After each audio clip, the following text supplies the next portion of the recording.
Chicos, muy buenos días. Vamos a seguir desarrollando el curso de Historia Universal, en este caso con la cultura hebrea o los hebreos, ¿no? Hemos visto en primer lugar la evolución del hombre, en segundo lugar hemos visto las etapas de la prehistoria, y hemos comenzado a ver pues las grandes culturas que se van a desarrollar en eh, en la edad antigua. En primer lugar hemos visto a los mesopotámicos, ¿no? Con sus grandes ríos, el Éufrates y el Tigris. Posteriormente vimos a los egipcios, también con su gran río, el Nilo. Y en tercer lugar nos toca ver a los hebreos, ¿sí? Esta clase vamos a desarrollar tres puntos importantes sobre los hebreos. En primer lugar, su ubicación geográfica. Luego vamos a ver su evolución histórica, como hemos estado viendo, ¿no? Todas las etapas de evolución, tanto de los mesopotámicos como de los egipcios.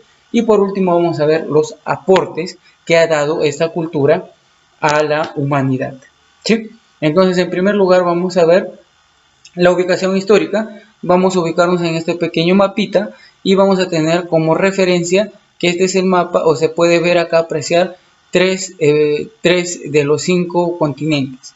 Vamos a ver, esta parte corresponde a Europa, esta parte corresponde a Asia y esta parte corresponde a África. El punto de unión, de intersección de estos tres continentes es este de acá, llamado también Medio Oriente, ¿no? Entonces acá vamos a encontrar pues a la cultura hebrea.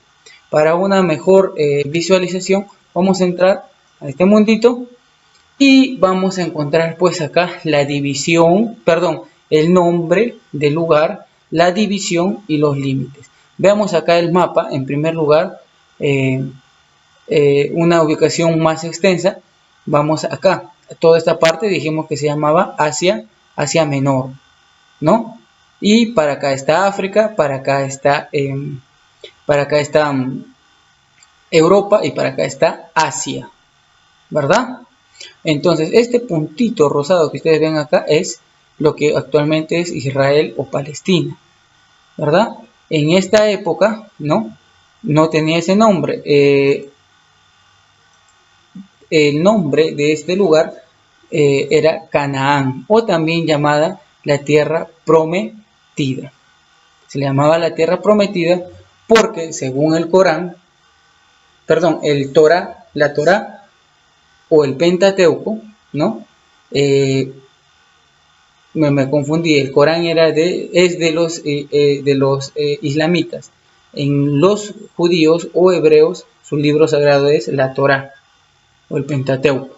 Entonces, dentro de este conjunto de libros, pues según la literatura, ¿no? Dios va a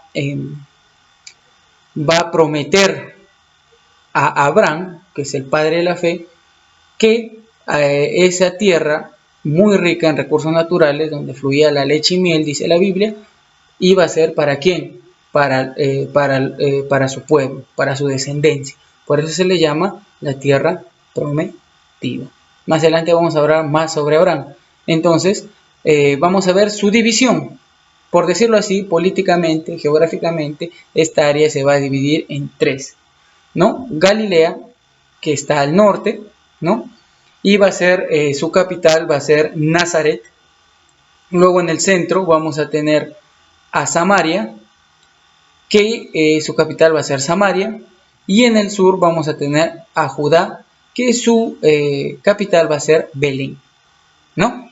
Entonces, también vamos a ver que dentro de su geografía va a resaltar un río muy importante.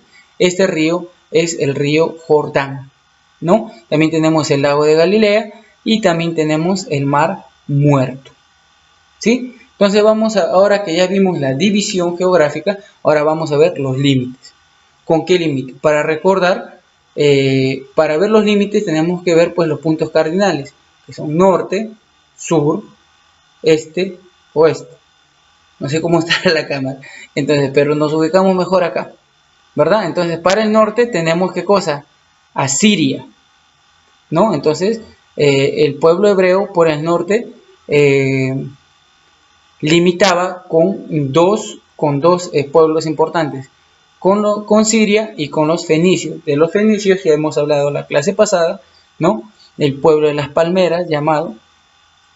Y por el sur vamos a tener que este pueblo hebreo va a limitar con el desierto del Sinaí. Es el mismo desierto donde por su desobediencia el pueblo hebreo va a tener que vagar por 40 años, ¿no? Luego tenemos hacia el este, o sea, acá, el este o el oriente, ¿no? Vamos a tener que va a limitar con el desierto de Arabia. Esta parte de acá, toda esta parte de acá viene a ser el desierto de Arabia, ¿no? Luego tenemos que por el oeste va a limitar con el mar Mediterráneo. Es el mismo mar que encontramos acá y que es muy importante porque, como les decía, en este mar va a surgir mucho comercio, ¿no? Mucho comercio. ¿Por qué? Porque es un punto de intersección de los tres continentes antes mencionados. También tenemos que aclarar y hacer hincapié que todos los pueblos que están alrededor eran pueblos enemigos de los israelitas o de los hebreos. Tenemos a los amonitas, tenemos a los moabitas, tenemos a los amalecitas, a los filisteos, ¿no? Que son pueblos que van a querer o van a pugnar por el control de este territorio, ¿no? Entonces vamos a volver a nuestra diapositiva principal y ahora lo que nos toca ver es la evolución histórica, ¿no? Vamos a ver en qué etapa se desarrolla la evolución histórica. Veamos acá, por favor. Entonces vamos a tener, según este esquemita, ¿no? Según este esquemita vamos a tener que la historia del pueblo hebreo se va a dividir en 4 grandes etapas. En la etapa de los patriarcas, en la etapa de los jueces, en la etapa de los reyes y en la etapa de los profetas. Todo esto se va a desarrollar antes del nacimiento de Cristo, ¿no? Los patriarcas se va a desarrollar entre el año 2000 y 1300 a.C. Los jueces se van a desarrollar entre los 1300 a 1000 a.C. Los reyes entre los 1000 a los 937 años antes de Cristo y por último los profetas entre los 937 a los 70 años antes de Cristo, ¿no? Vamos a ver la característica de algunos de ellos, ¿no? Entonces vamos a ver, por ejemplo, a la época de los patriarcas. En primer lugar, ¿por qué se le llamaba patriarcas? ¿Por qué? Porque era una cultura nómade, o sea que iba de lugar en lugar buscando sus alimentos, principalmente eran ganaderos y que pues van a resaltar entre estos patriarcas los siguientes personajes: Abraham, Isaac, Jacob y Moisés. En este caso, el primer patriarca va a ser llamado Abraham. Abraham también se le conoce como el padre de la fe, aunque en un primer momento pues no creía mucho, pero a pesar de sus dudas pues siguió los designios de Dios, ¿no? Abraham, según la Biblia, sale del pueblo de Ur de los Caldeos, que es un pueblo que pertenece a la cultura mesopotámica, ¿sí? Ur, que un pueblo que ya hemos estudiado. Entonces él sale con la promesa de tierras fértiles y de que su descendencia iba a poblar todo el mundo.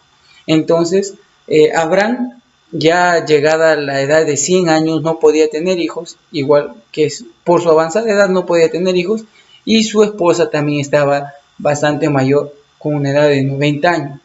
Entonces comenzó a dudar de que iba a tener hijos, pero Dios ya le había prometido que su hijo iba a nacer, y pues obviamente con su esposa, y se iba a llamar Isaac.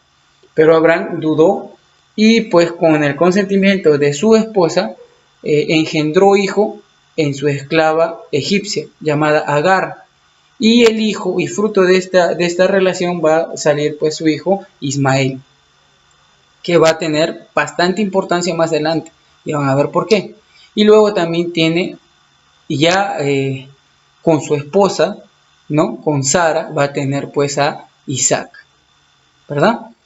De Isaac va a salir la línea pues de la cultura hebrea. Isaac va a tener dos hijos. El primero va a ser Esaú y el segundo va a ser Jacob.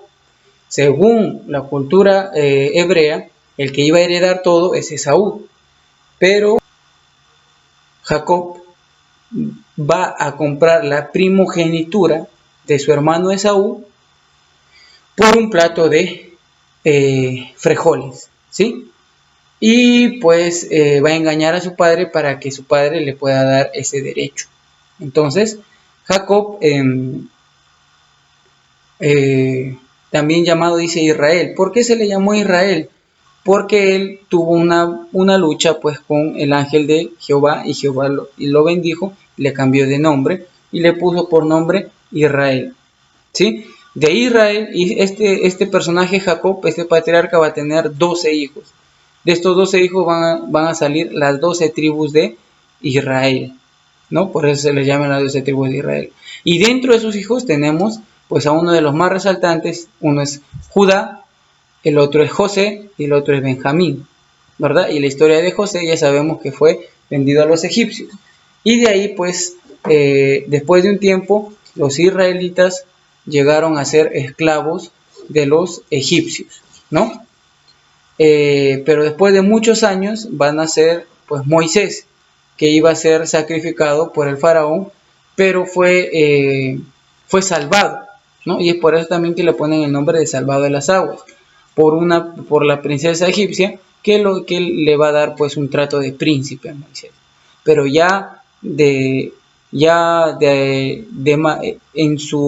en su juventud, por decirlo así, Moisés va a cometer un asesinato a un egipcio y por eso tuvo que exiliarse, salir de Egipto.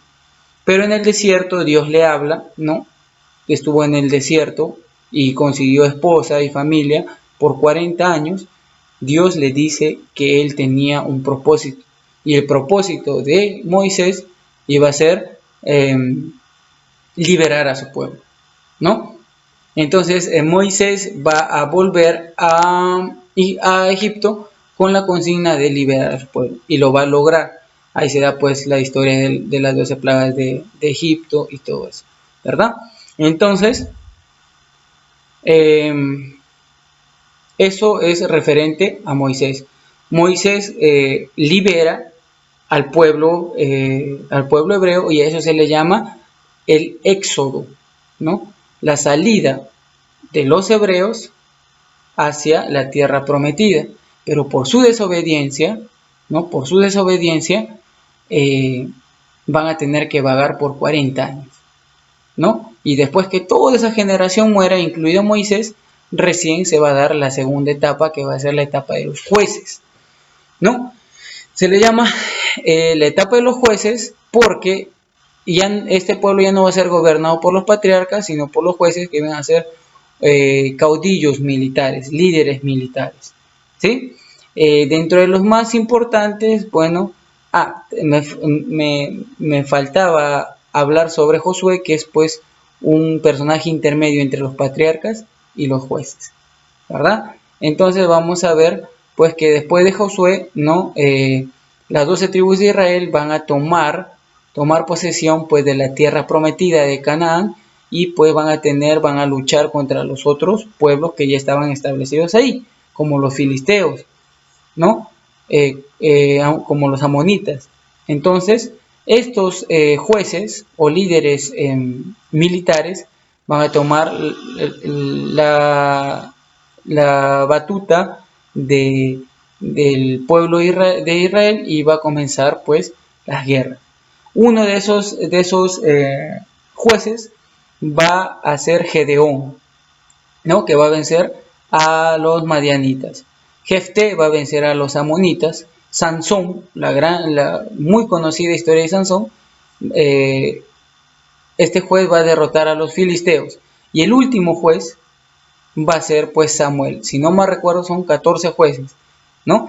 Y Samuel, el último juez, va a ser también un profeta que va a recibir pues la orden de Dios por petición del pueblo de ungir, de elegir ¿no? De nombrar al primer rey de los hebreos. ¿Quién es el primer rey de los hebreos? Saúl, ¿no? Y Saúl va a fundar pues la monarquía hebrea y va a dar estabilidad política, ¿no? Luego de Saúl, ¿no? Va a ser coronado como rey David. ¿Por qué? Por sus dotes de guerra va a poder vencer pues a Goliat, que era pues un gigante filisteo, ¿no? Y también se le reconoce como uno de los autores de los salmos, ¿sí? David va a tener bastantes hijos, pero el que va a heredar es Salomón, considerado como el hombre más sabio del mundo, ¿no? El rey sabio. Una gran obra de Salomón fue pues construir el templo a Jehová, ¿no? En Jerusalén, y va a dar gran prosperidad y apogeo a los judíos o al pueblo hebreo, ¿no? Pero esto se va a acabar, ¿no? En el año 937, cuando Salomón muere, deja pues el reino en manos, se suponía que debía dejar de un señor llamado Jeroboam, que era uno de sus manos derechas, ¿no? Pero al final Salomón decide dejar como herencia a Roboam, ¿no? Su hijo. Y esto va a hacer pues que se genere lo que se llama pues un cisma. ¿Qué es un cisma? Una separación, una división. Entonces el pueblo hebreo se va a dividir en dos.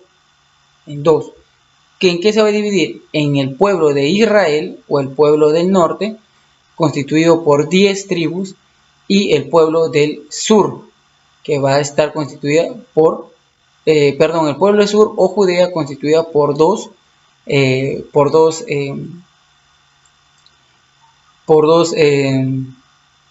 tribus. Entonces, Israel va a tener como capital a Samaria. Su líder va a ser Jeroboam, ¿no? Pero van a ser conquistados por Sargón II, ¿no? Es un rey asirio en el año 722. Mientras que Judea, su capital va a ser Jerusalén, ¿no? Va a estar liderado por Roboam, ¿no? Pero, y va a tener, pues, como le decía, a dos tribus, a la tribu de Benjamín y a la tribu de Judá. Pero estas dos tribus van a ser, pues, conquistadas por el rey babilónico Nabucodonosor II. Y se va a dar, pues, por ejemplo, la historia de Daniel, ¿no? Hay un paralelismo, la Biblia narra los dos, ¿no? ¿Qué sucedía en Israel, o sea, en el norte, y qué sucedía en Judea, el sur de los hebreos, ¿no? Entonces, ¿por qué se le llama la época de los profetas? Porque Dios va a mandar mensajeros, ¿no? Para dar, pues, su palabra, ¿no? Sus mensajes, valga la redundancia. Los profetas se dividen, pues, en dos, en los profetas mayores y los profetas menores. Ejemplo de un profeta mayor es, por ejemplo, Elías, ¿no? Elías es un profeta mayor, mientras que un profeta menor es, por ejemplo, Oseas, ¿no? También tenemos otros profetas importantes como Daniel, como le mencioné antes, o como este señor que vemos en la imagen, que se llama Jonás, y que es muy resaltante por la historia, pues, de el pez que se lo comió por no ir a predicar a Nínive, porque no quería ir a predicar a Nínive, pero al final tuvo que hacerlo, ¿verdad? Entonces, esta es la evolución histórica o las etapas de la evolución del pueblo de los hebreos. Vamos a seguir, volvemos a nuestra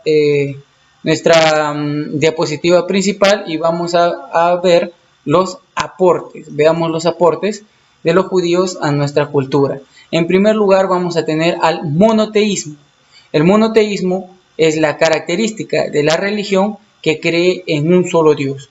Que esto era algo novedoso porque en la mayoría de los pueblos antiguos, casi en su totalidad, pues se veneraba a muchos dioses, ¿no? A ese tipo de religión se le llama politeísmo. Y recuerdan a Abraham y sus dos hijos, pues de Abraham van a salir las tres grandes religiones del mundo: el judaísmo, el cristianismo y el islamismo.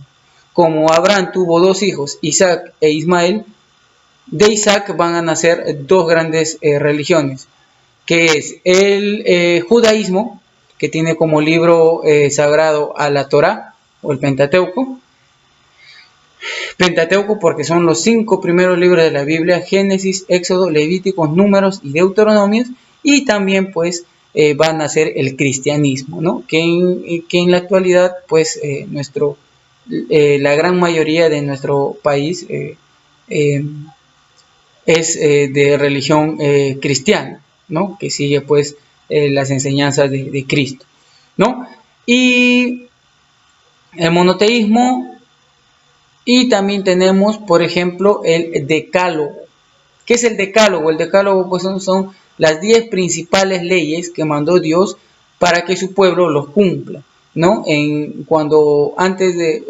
en el desierto del Sinaí, Dios manda subir a un monte a Moisés, y pues le da estas tablas de piedra donde estaban los 10 mandamientos. ¿Por qué es importante? Porque hasta la actualidad los 10 mandamientos sirven como base o parámetro para la moral, ¿sí? Para la moral. Eso está pues en el libro de Éxodo. Y tenemos pues la Biblia muy importante para nosotros como creyentes, porque pues la guía, la palabra de Dios para nosotros. Pero aparte también tiene pues un carácter importantísimo dentro de la literatura. La Biblia pues la Biblia católica tiene 73 libros, si no mal recuerdo, mientras que la Biblia evangélica tiene 66 libros, ¿no? Que se dividen en Antiguo y Nuevo Testamento. El Antiguo Testamento principalmente es netamente de origen hebreo, mientras que el Nuevo Testamento ya tiene influencias de otras culturas como la romana y la griega. ¿Sí, chicos? Entonces esto es el pequeño resumen sobre la cultura hebrea. Espero que les haya gustado. Nos vemos.